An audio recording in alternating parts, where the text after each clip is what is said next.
oilasi xotirjam tinchmi? Mana xursandman bugun.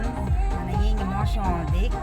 Onyx xo'jayinim oldilar. To'g'risini aytsam, xo'jayinim oldilar. O'zi xursand bo'ldim o'zim ham. Menga aytuvdilar, sir devdilar. Faqat kech payt aytaman devdilar, lekin aytuvdilar. Sog'in borsang kech payt dedilar. Ishdan chiqishingni dedilar. Haqiqatdan ham kutmovdim ekanman. Tabriklar bo'ladi. Onyx mashina oldik. Alhamdulillah, Allohga shukrlarni yetkazganiga shukur. Allohga shukur shunaqa turmush o'rtoq berganiga. Hammada xursandman.